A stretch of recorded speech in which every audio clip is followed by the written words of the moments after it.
it's my pleasure to be here this afternoon with you. And what I'm going to do right now is a reading, and I'll leave a little time for discussion or questions if you have any.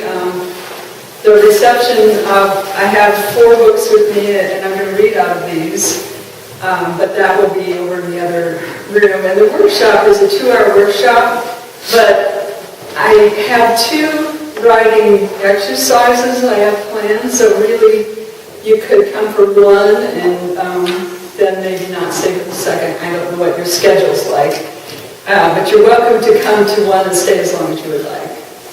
So I'll just throw that out there. And thanks to Beth for contacting me and setting this all up, and what a lovely setting to have a reading in. I've read in churches before, but nothing quite this spectacular. I'm meeting a lot of really great people. I'm the 2nd state poet in Nebraska. Our first state poet, I was explaining this earlier, was Nebraska was the first state to legislate a state poet, and that was in 1921 with the appointment of John G. Neihart, and he was from Bancroft, Nebraska, but he always taught in Missouri.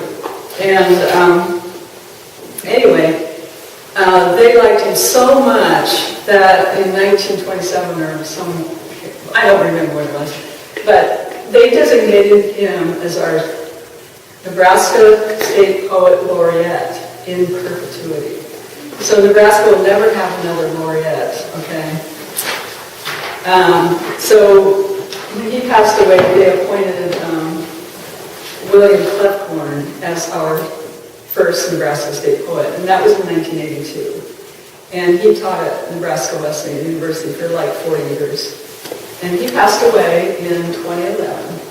So they did a whole thing to find another state poet, and then ended up being selected by the governor. So anyway, that was just kind of a long explanation about that. But anyway, I would like to direct you, if you're on Facebook, I have a new Facebook page. It's Twyla Hansen, Nebraska State Poet. And on there, I try to announce websites or like links to things that are happening around the state and resources and other things to help people. I'm trying to bring the position into the 21st century, and I can't, obviously one poet can't be everywhere. I'm trying to create more community with other writers. So the last posting I did, and I will, was with a couple of friends of mine in Lincoln, started a blog. It's called Writing in Community, and it's writeincommunity.com, and I'll tell you that later if you're interested. But one of the exercises we're going to do today, I found on their website. So I thought, well, okay, let's try this, see if it works. So anyway, with that, I would like to read from my books, and I thought today was the perfect, spring would be the perfect thing to read. I have lots of spring poems. It seems like I have more bad weather type of poems than I do good weather. But spring is such an occasion for renewal, as you know, that it's fun to write about. So I will begin with this book in our very bones. I'm just going to read like 3 poems out of each of these books and see where we are. And by the way, this program is being brought to you by Humanities Nebraska. I have had programs through them for over 20 years, and I've gone all over the state and going to schools and community groups and libraries that bring people together for workshops and readings like that. And just talking about creative writing.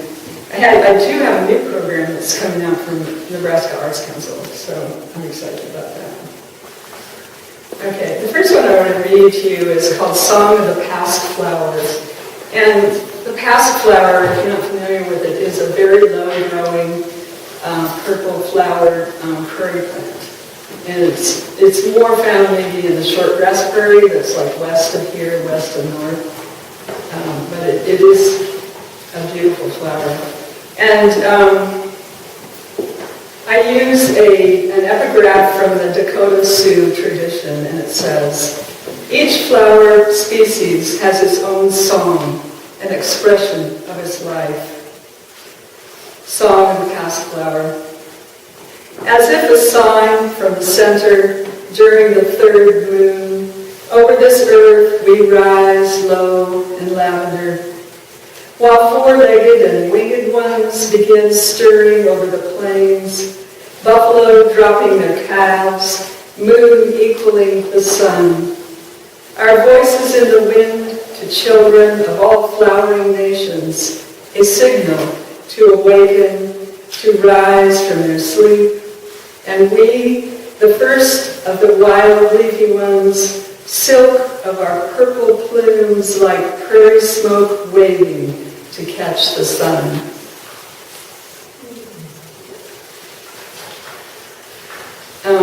That was set to music by Professor Leslie in Nebraska for a women's course, and it didn't sound anything like that.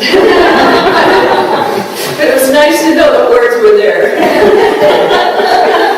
It was beautiful, but how that happens. It's the music, it's not like reading it. This one's called My Neighbor's Daughter Learning to Drive.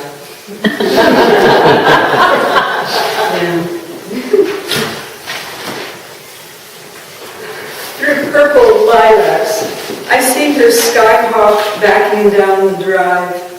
Above me, a jay throwing its voice, a muffled call, and all around I notice that rabbits own this yard.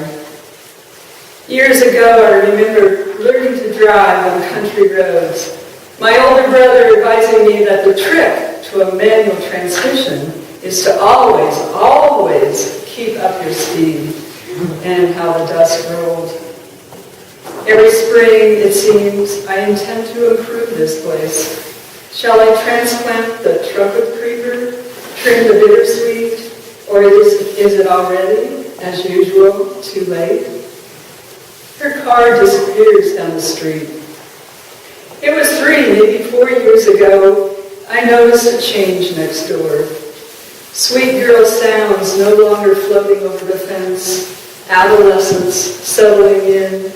That same year, my son leaving home. Overhead, the sky displays its spring-scrubbed blue. On the maple, the tight bud fists are beginning to unfold. The very, very last of the oak leaves letting go. So sometimes you can, when you're writing, you're thinking, okay, what is happening around all this stuff? So it's all about making connections. And it is more maybe like prose. But it's lyrical, and we can use real things in our poetry that happen to you or someone else. The next book I'd like to read from is Potato Soup, My Earthy Mix. I do have a poem called Potato Soup, but I won't read that one right now. And the first one I'm going to read is called In a Lunar Year. And it's in 4 parts, and I'll just pause between, well, they have a little title, so. In a lunar year. Oh, by the way, we just had the equinox, and that arrived in this part of the country at 1:57, I think, Thursday, I believe. So it was the exact moment, supposedly, that the sun is pointing on the equator. So it's kind of, one of those things, okay, that's nice. In a lunar year, summer solstice. In the Rockies, on Medicine Bow Peak, we hear the splinter of lightning before the clap, sense the red thread of our spines while clambering down. We are fleas to this mountain, fork fodder to its god of atmosphere. Later, on this longest day, we laugh, recalling the close call, munching gorp from our over-prepared pockets, later breathing the relief of campfire. Fall equinox. When a northern cold front whistles across the plains, even the insects pay attention. Crickets stroke their bellies for mates, spiders spin webs indoors, lowly box elder bugs flop beneath house and barn siding for warmth. The ash tree now a yellow yard antenna, signaling the movie, day equals night. Spice of apples from the orchard, ground dew greeting the dawn. Winter solstice. From County Galway, I pen postcards with icy fingers on the shortest day. Rise late for the full Irish breakfast. The windows last night a touch of frosted mirror. Yet stone walls along the narrow roads and fields create a patchwork quilt. Even in winter, emerald green. Domestic sheep, the essence of damp wool in the rain. So what's sound, perhaps, to make me move? Crowbar? Spring equinox.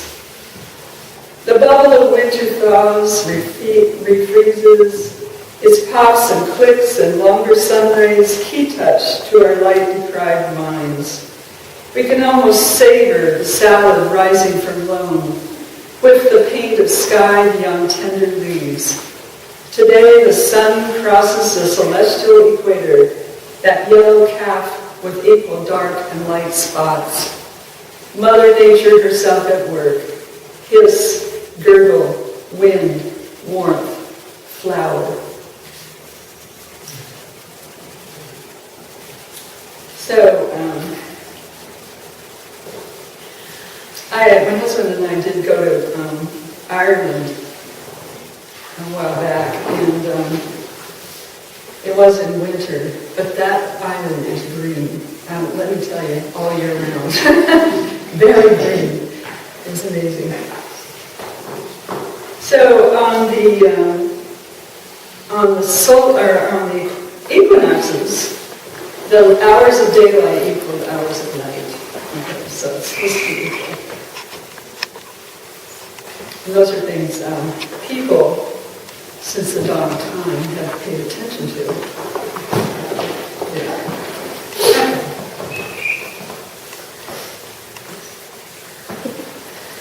All right, since it's crane season, I hope some of you have ventured to see the cranes, Sandhill Cranes. I was out at Kearney earlier this month. It was just a little bit early. I would say we were a couple weeks early because it was still cold, you know. I don't think they had come through quite yet, but this is the big weekend, or last weekend I think was the big weekend, supposedly. So I have a couple of crane poems. We've been out there quite a few times. Only once have we ever gone away, twice, I guess, in the blinds. And I really recommend you doing that if you haven't done it. It's really worth it to be right on the river and right next to the cranes because they're pretty amazing and they're really beautiful. The first time, though, I must say, was our best time, and we were not in Hawaii.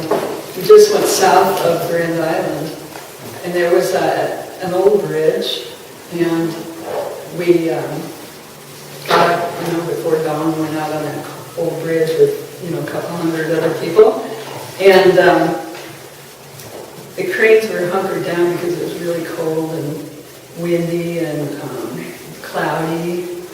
And they decided they were going to stay put for a while until an eagle flew over and they exploded off the river. I mean, I've never seen anything like that since.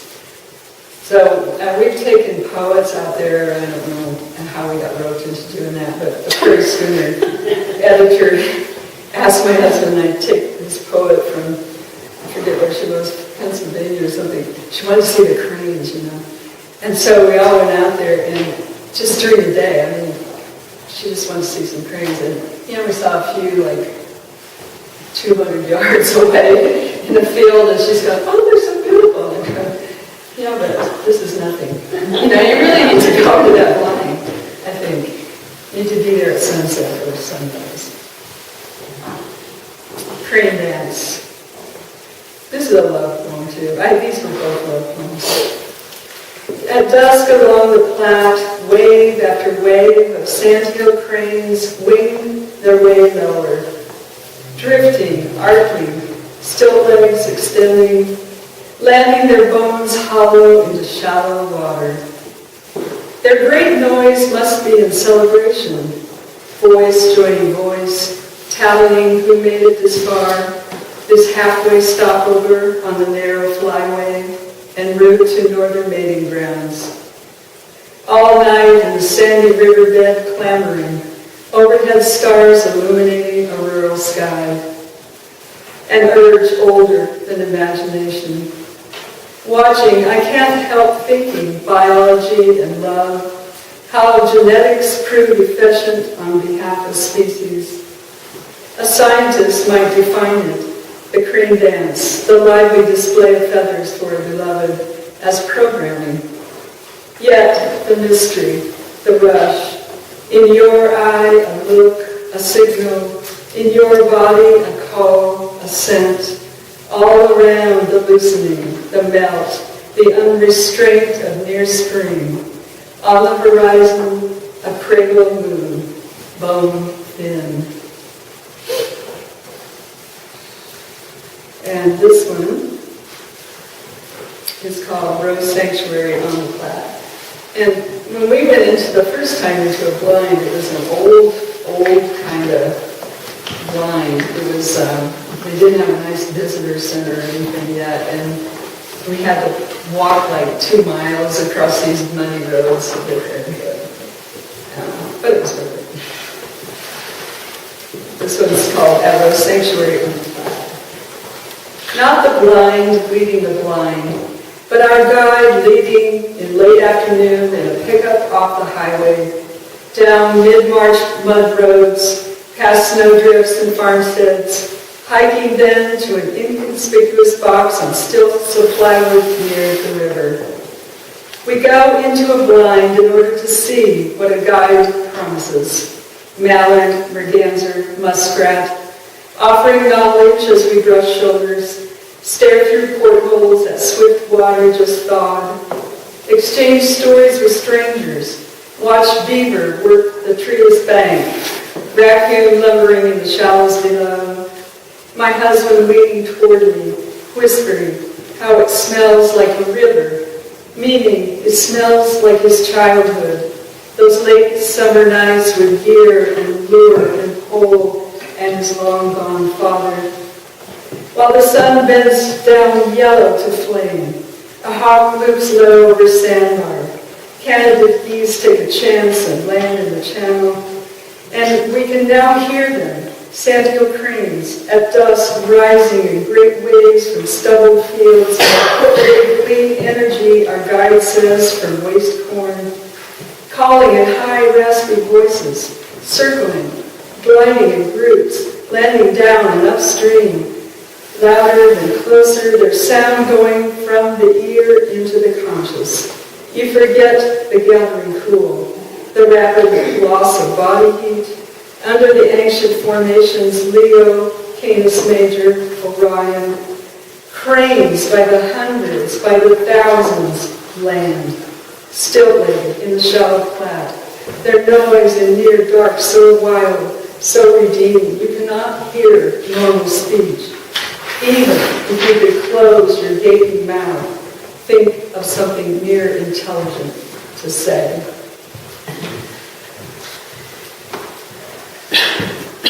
So it's pretty amazing. And it is a world-class attraction. People coming from all over the world to see these cranes is pretty cool. Okay.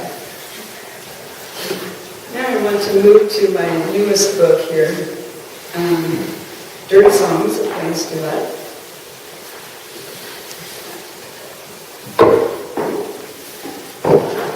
talk just a minute about this book.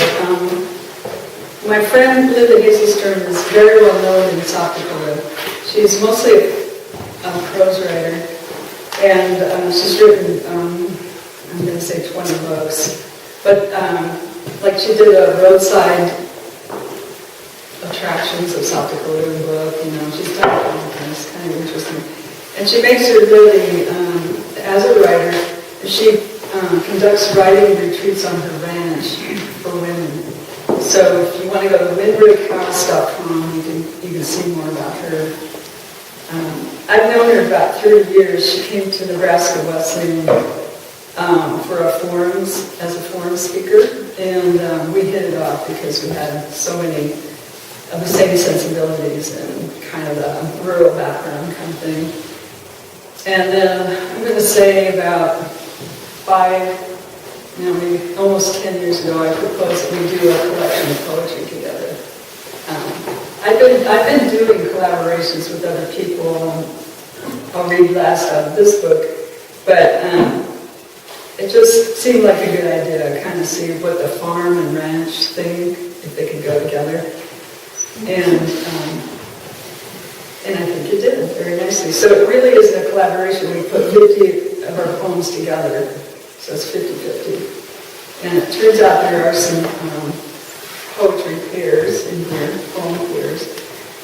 We kind of trusted each other. We didn't actually look at what the other one had put in there until it was pretty much all the way along in the production.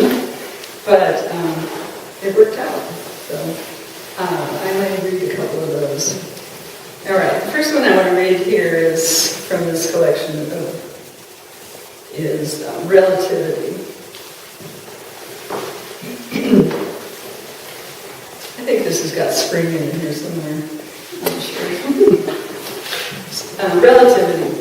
Self-evident. Time was simpler when recorded by phases of the moon, as Cro-Magnons did, or as animals know by sun and season, day and night. Calendars were created by human need for predictability. Clocks calibrated now to a precise number of atom vibrations. Thank those early astronomers, their curiosity as they contemplated the vast and flickering universe. Now, we all know time is money. The time is now. Now is the only time we have. But does anybody, I'm picking this up, but does anybody really know? Time and space, Einstein reminds us, are relative. Take this silver pocket watch. Its back worn to brass, face cracked, its crystal badly scratched. Rattled about the pocket of my father's work jeans in fields and barns, those seesaw years of dust and heat and howling snow. Unwound in my desk drawer, it's neither here nor there. All is relative in this invented environment. Wristwatches, for example, weren't popular until World War I aviators needed them. When a young child, learning her big and little hands, asked me, "What time is it?"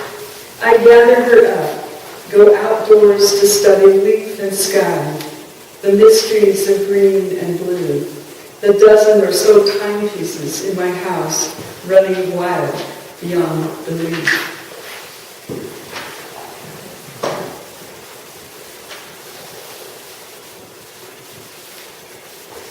It's funny how we can't get along without our cell phones now.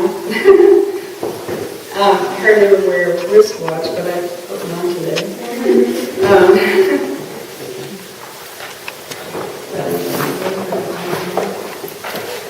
Okay, this is called switching gears. This one's called work. And by the way, I grew up on a farm. You might have gathered that, in northeast Nebraska. And it was all the kind of farm that really doesn't exist anymore. Pretty small acres and very diversified with lots of different livestock and all that that stuff. And we milk our own cows and that sort of thing. And my dad was a beekeeper. He kept bees all his years. So this poem comes out of that. And the epigraph is from NPR News. And I just found it, I heard a little factoid. The honeybee can fly nearly 5 billion miles on 1 gallon of honey.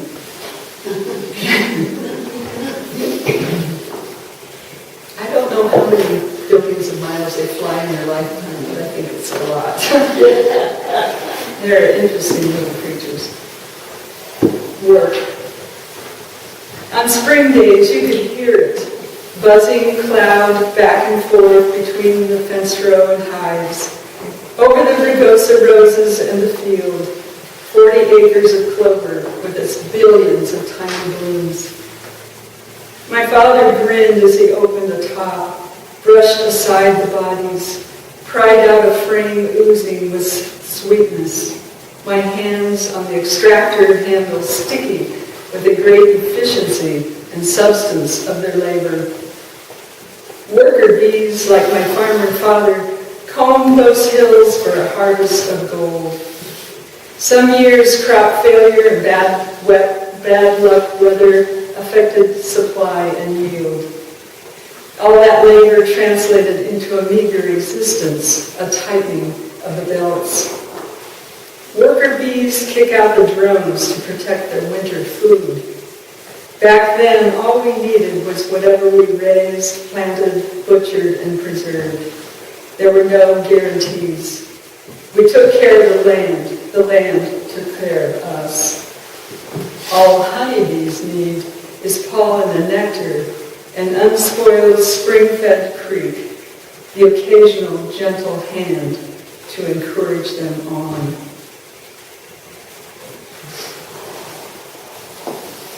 They are pretty amazing creatures. I am now kind of interested in the native bees, the ones we don't think about too much. And all bees, by the way, are in trouble, and they're on the decline. And if we don't have bees, we're all in trouble, because about 2/3 of, I think, at least more than half the food we eat is pollinated by bees, or pollinators, essentially. So we need bees. But anyway, that's just an aside, but I still have a lot of admiration for bees. Bees or pollinators are one of those services that nature provides that we don't think about as ecosystem services. My background is in horticulture and agriculture, so I'm always kind of thinking about that.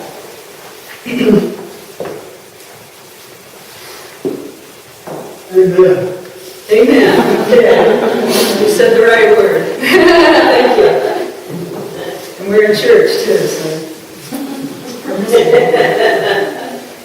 This is called After a Rain.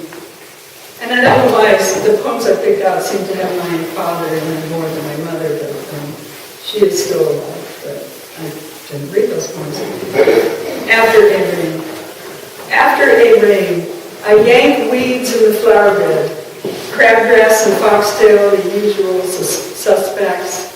And because moisture is abundant, seedlings of maple and ash, my own private forest, which undeniably multiplies beneath the windbreak I planted years ago, where, thanks to birds, scores of young cedar, mulberry, wild cherry now tangle. For now, I concentrate on these out-of-place plants that arrived by airwaves last season, graceful on their single and double-winged samaras. As a child, I welcomed those helicopters, gathered them, and climbed to the height of the windmill to send a bucketful twirling toward the gravel farmyard, my own private landing strip. And Father, recalling the dirty 30s, years when heat and drought ganged up, seared young crops in fields, turning them white overnight. Today, I count blessings, cool air, a rainbow of blooms, damp earth. Even rain gutters, unattended, sprout things leafy and green. Would my father grin at my yard, its overly dense and grandiose scheme? Birds at the feeder make a joyful noise. I stand up, light-headed, giddy. If I spread my arms, I could more or less abandon myself to the wind. So, anyway, a lot of weeds. But a weed, as a horticulturist knows, is just a plant in a place. Okay? And weeds have their value, by the way. Bees like some of those blooms on those weeds, so think about it. I think of dandelions, personally, in my yard, as bee food. I mean, how do you hate them? They're so pretty. And the early European settlers wrote back to their relatives for seeds of the dandelion because they didn't have any natural enemies there back there. They were kept in check, but we didn't have those natural enemies, so they imported them, and that's where the problem came in. So, you mess with Mother Nature, and things happen. Okay, now I want to switch to this collection that was done in 2006. It's called Prairie Sweet Celebration. And I collaborated with Paul Johnsgaard, who is a well-known, he's a world authority on certain bird species. But we got together, and he's always been an artist. He's always drawn things. And so I got the notion that maybe he'd like to put some of his drawings with my poems. And I had to talk him into it too. But people are so nice, they're willing to do stuff. But, so he drew some new ones, but he also had some that were already drawn. This was the new one he drew. Because I wanted to have, okay, so this was done as a, we donated our work to Spring Creek Prairie, which is a tall grass prairie near Lincoln. And it's an Audubon Center. And anyway, so they sell it in their gift shop as a fundraiser. And this one, first one I'll read, is called The Frog Pond. And so my idea for this collection was the poem is short and it has equal weight as the drawing. So I didn't want one to overpower the other. So the poems are short. Frog Pond. Over the low, slippery, just thawed silt come the first spring ripples, gurgling, drifting over the edges of black reed wands, spent tassels of cattails.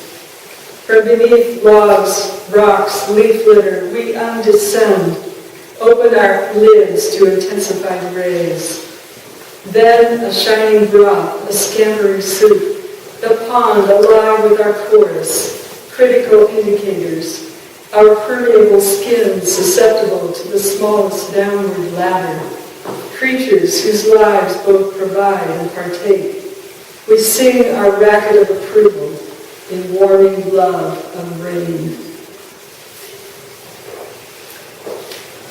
So, anyway, I think frogs are on the decline too. That's depressing. This one is called the lark sparrow. These are possible species that occur at Spring Creek Prairie. It's an important bird habitat, designated important bird area. So the lark sparrow probably comes through. What light flickers on? What invisible filament guides them on their long migration north? May, and already they tumble toward this cathedral green, graze on grasshoppers, the slender, uneaten seeds of the previous fall. Both blessing and burden, this trembling display, the courtship they shoulder, restoring the species. Meanwhile, frail petals unfold on the forbs, rise from the thatch of last season. This noisy pond, that placid field, this dusty earth, their rusty patches, their melodic song, singing, singing. So that's the lark sparrow.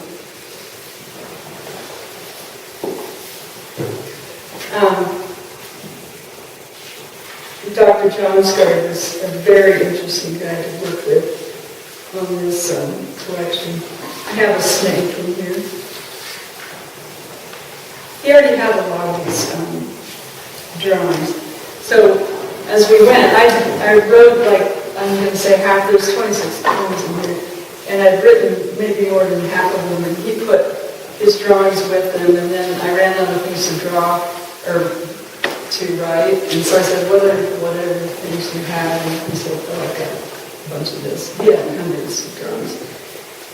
But I told him he had to do a dragonfly, because they're very cool. And he had a drawing of a lightning bug, but he said, well, they're only out at night. So then he said, so I had to make it night. And there's lots of ink. He does these with pen and paper, and he actually has had he's just amazing. But he's had a stroke, and he said he has to hold his drawing hand to steady it with the other hand to do his drawings. I had him draw, I said we have to have grass, it's a prairie, right?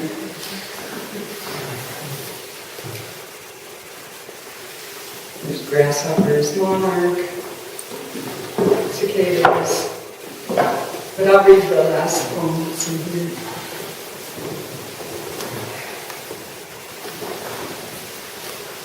It's called This Fragile Healing Land, and this is a picture of a shouldered owl feather. This fragile healing land, how fragile this land is and how healing, that we might gather its bounty, be humbled by its opulent and sufficient nourishment. If we could only learn to inhale its pale breath, abandon ourselves to its fragmented song. See there, water, leaf, and feather, ribbons in the wind, the sun a copper disk at sunset. Let the wheel of your singular mind unwind. Imprint your body with each phase of the moon. Be open to the unexpected. Expect to be amazed.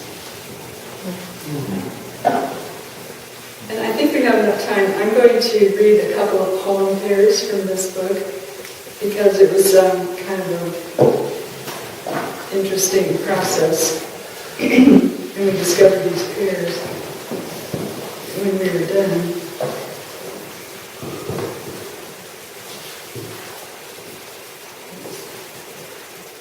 Well, I have two picked out, two poem pairs, so I think we have enough time for that.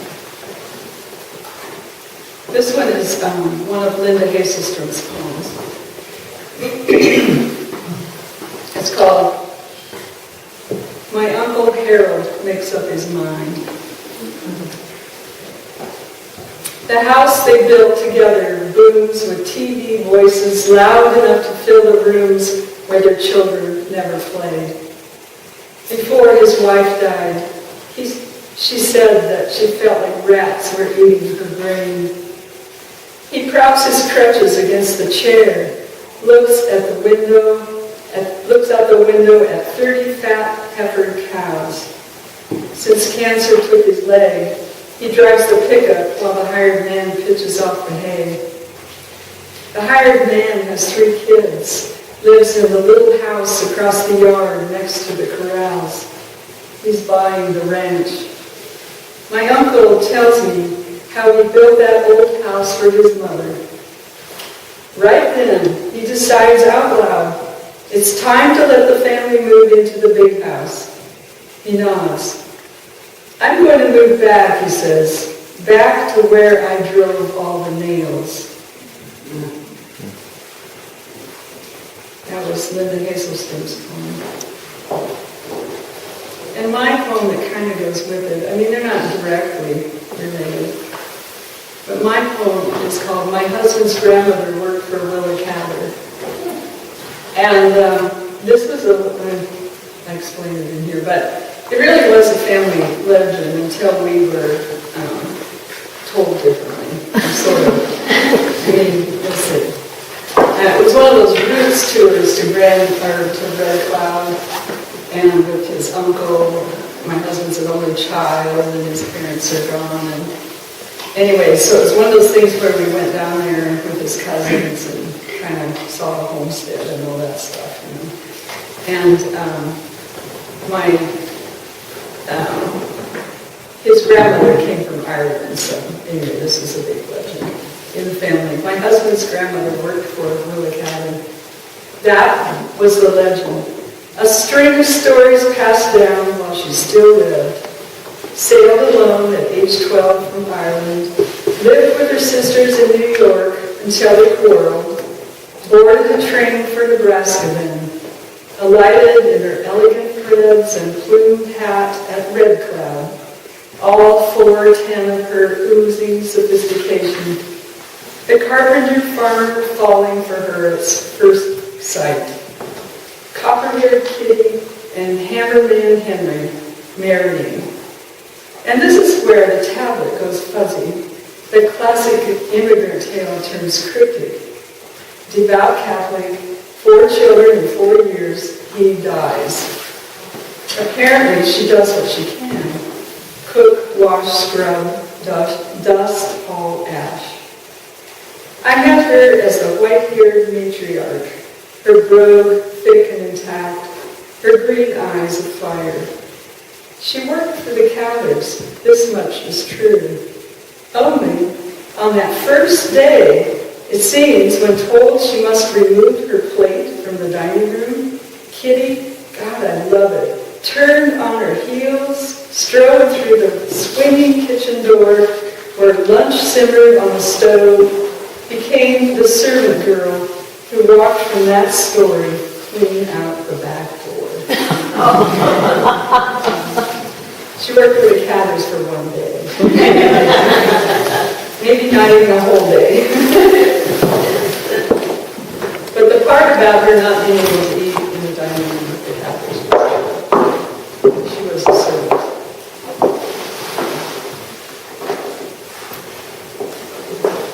Okay, and then I will close with this poem here. This is Linda Hazelstrom's poem called Hawk in My Hand. A hawk hangs from the wind over the road ditch. Looking up, I feel my own heart pulse in my chest in time with the hawk's heartbeat in my wrist. The hawk, balanced on air, knows the heartbeat of the mole. The mole's veins pulse with blood made of plants.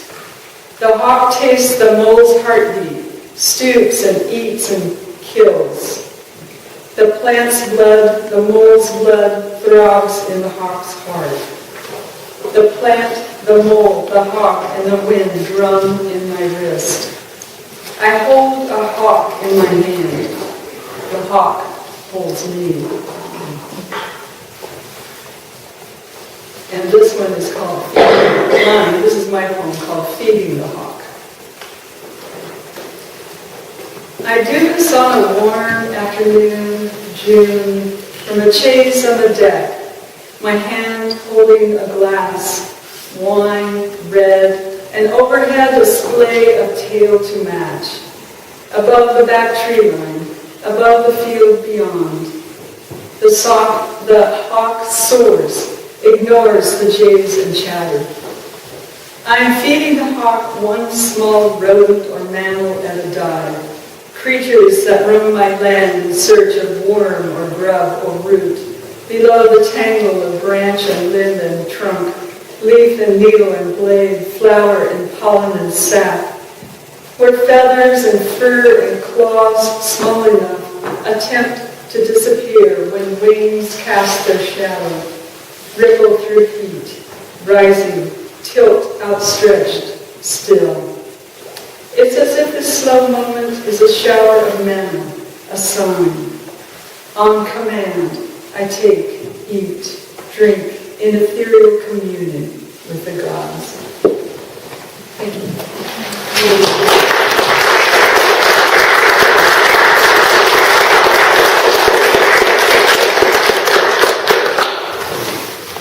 questions?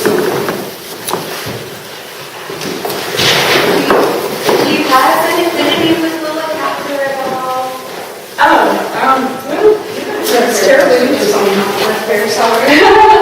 I've done some work with them out there at Red Cloud, and I've read out there at Red Cloud for their spring conference, and I think it's wonderful scholarship happening right now with Lillicaptor. Nebraska's kind of a hotbed of Lillicaptor stuff right now.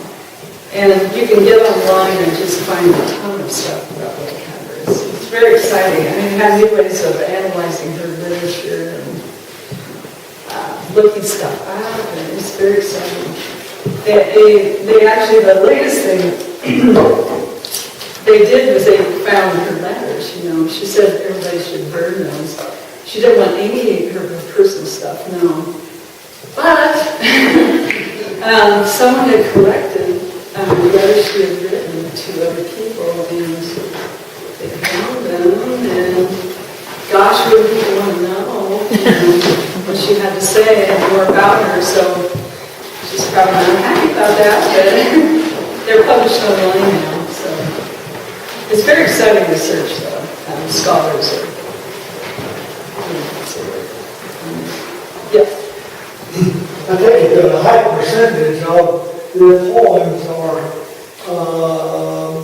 driven by, inspired by, suggested by observations of the world about you.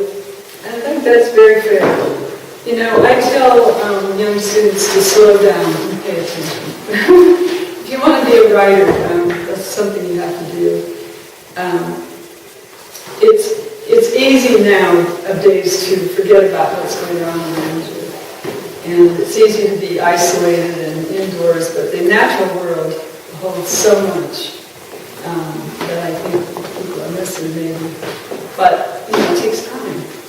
You have to shut off your cell phone and your iPad and just go outside.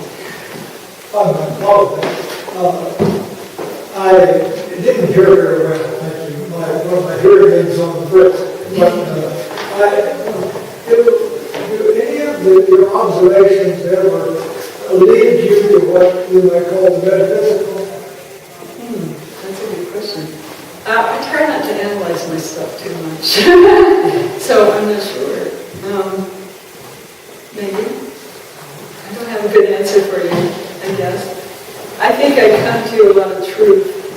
I get to the truth. I'm trying to find the truth in my poems. I keep practicing. So this is what writers do. You just keep practicing. I don't feel like I've ever arrived. I'm terrified of the blank page. So you just have to keep going, So maybe if somebody analyzed my poetry, that might be true. I don't know. But that's an interesting question. Anybody else? Yes. Well, I'm wondering how much discipline it takes. I'm a person who will do the dishes, will clean the floors, will all kinds of things when I'm just aching to be writing. Do you have some surefire thing that says, okay, 9 o'clock, I'm going to go write? Or does this just happen for you? How do you get started? Well, for a lot of years, I had a full-time job, and I was and I wrote at night when I had time. Son was home, and, one thing and another.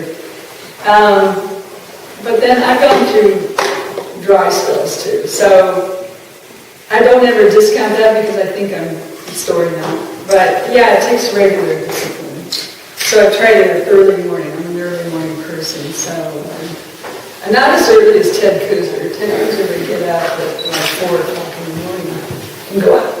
Yeah, and before I went to work, and would write for a couple of hours. I'm not quite that disciplined. But you have to make time because talent is dependent on regular work. Yeah. And as Jack Nicklaus, the famous golfer, said, I think he's our all-time best golfer in the U.S., said, the more I practice, the luckier I get. Yeah. There's a lot of truth to that because You can cultivate that look, yeah. You have to work at it. Depends on where you work. So, yeah, it's tough. You know, we all have stuff that's calling us and pushing us. And now, you know, I just have to shut the door in my writing room, which is one of the spare bedrooms, and just say, this is my time. And even if it doesn't turn out to be a poem every time, at least I'm spending time working at it. And I have cheap notebooks I start poems in. And I have a lot of these cheap notebooks. And I just write down ideas. Like if I think of something that might be a poem, like I read it in paper, or something, a little fact that kind of works on me a little bit. And I don't discount it, so I'll write them down. And then go back when I have time. So, yes? Do you ever throw away? Yes, I have. What makes you throw something away? Well, are we talking about poems? Poems, yeah. No, I'm not about your house. Yeah, poems. I'm trying to clean out my books. We lived there for 40 years or more. It's like, oh my gosh. Yeah, I think a person should move every 10 years just to get rid of stuff. You know, and we only have one son, and I know what's going to happen if we don't sort it out and label what's important. He's going to get a roll off up in the driveway and throw everything away. So, you know. But the poems. Well, so what I've been sorting out, I've been throwing those all in a box. But I hardly ever go back to that box. That's interesting. And I'm not sure why. I have a lot of failed poems. I have a whole box full of failed short stories. I mean, I'm not a fiction writer. I really admire fiction writing, and I love reading fiction. It just isn't my thing, I guess. But things have a way of coming back around, so I'm not quite ready to throw them away yet. But, and I'm not ready to throw those notebooks away. But when I look back at old notebooks and I think, you know, I write something down that I thought could be a poem, and years later, I just don't know why I wrote it down, you know? You lose it pretty quickly, the urge or the impetus. But it's important to write it down. Anything else? Could you talk a little bit about your relationship with Bill Clefcorn and what he would have been? Yes, well, Bill was my first writing teacher, so I was very lucky. I started working at Nebraska Wesleyan in 1982 as a horticulturist, and I was a staff person there. And I just graduated from UNL with a horticulture degree, and I started working at Wesleyan, and so one of the first things I did, because I got tuition free, was to start taking classes. And I started in the English department because I felt like, well, I hadn't had any English classes. I mean, it was, I didn't need them for horticulture, but I felt some need to take some literature classes, and one was a writing class. So I didn't stop writing in the classes. And he's a great teacher, so, you know, he taught a lot of good writers that are out there now, so. You obviously knew Bill very well. Yeah, he was a great teacher, very generous. I would say generous is the word I would use to describe him. Is there another question back there? Yeah, I was just going to ask you, because you're working on your poetry and revising, when is it done? Yeah. Well, yeah, I think so. You know, there's maybe one or two poems that I've published in books that I wish I had revised. But that's so rare. I usually kind of am okay with them once they're done. And how do I know that? I don't know. Just you read them enough times to say, this sounds okay, this sounds good to me. I don't know. It could be maybe, it could be better, but it's just, as all things. I have 6 books, and I still really like some poems in that first book, but you know, I don't read them all anymore. I like some better than others, so you just Do you compose when you dream? And do you compose when you dream or sleep? And have you ever thought of lines that you thought, I need to go write that down, but you say that, and then you forget it later. Yeah. I've fallen asleep thinking, I've got this great idea for a poem, but I didn't write it down, and of course you never remember it in the morning. So a friend of mine actually kept a piece of paper and a pen right by the bed, and rather than turn the light on, she would like scribble this thing down. It's important to write it down. The act of writing is what makes it writers. Any other questions? Well, I have another report. Do you ever experience a withering of the soul? And if so, do you just wait till that passes, or do you just keep on writing anyway? I know what you're saying when you say withering of the soul. I've had a lot of dry spells over the years. And mostly it's in the summer when it's hot. I just don't feel like writing. I don't know why. But it all adds up later. I mean, I think I'm refueling or something. So, everything in your life is food for poetry, in my opinion. It's just how you treat the material that makes it poetry. There was a You made a comment about young people slowing down, and I'm just curious, for young people in writing, where everything is technology now, do you have any thoughts to encourage young people to actually write? Well, I have to confess, I actually start poems now on my laptop. It's sometimes easier. There's not going to be a paper trail to all those revisions and everything, but I don't care. I mean, I don't know if that matters. Scholars are going to have a problem if they ever try to figure out how did you go from A to Z, that sort of thing. I don't worry about that. That's for somebody else to worry about. They can dig it out on a hard drive or something. I really don't care about that. Yeah. Use your laptop, there's less to burn later on. Right. Do you write to deadlines, or how does that work? You're writing for publication, so... Sometimes. Yeah. Is that a drag, or...? That's hard when you have a deadline, but in some ways it really helps you. I'm in 2 writers groups, and one is 5 women. It's very different than the other one. It's loosely associated with Nebraska Wesleyan. And we have a monthly meeting, so there is a little deadline. You have to bring something. So What's a good week? Is that a 1-poem week, a 2-poem week? right now, 1 a week would be good. 1 week would be good. Doesn't always work that way. Right now I was asked to submit some poems because of the state poet meeting. So I'm working on a poem about the Mississippi River because this professor from some university in Mississippi is doing it's an anthology of all the poet laureates that are associated with the Mississippi River, which, Nebraska, the Missouri, all the feeder. That takes up 2/3 of our country, this Mississippi River watershed. And so I think it's pretty cool. Like 23 states, 22 states. So that's kind of exciting. But what am I going to say about the Mississippi? I'm not quite sure. I mean, it's got to say something about the Mississippi. So that's a challenge. So what you're saying implies to me that you do research for some of your poetry. Oh yeah, absolutely.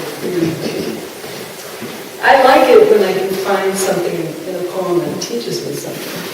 And poetry writing is all about discovery for me. So we're selfishly writing for ourselves. So if I can, Robert Frost once said, "No surprise for the writer, no surprise for the reader." So, think about it. So to me, it's all a process of discovery. So I like to discover what it is I didn't know until I started writing. That's the excitement. I think what was it? Fiction writer said, "I don't know what I think until I see what I say." Was that Josh Gilmore? I don't think so. It was? Yeah, sure. Well, Joe, you're okay? Yeah, that goes along with it. Yeah, a lot of people have said that.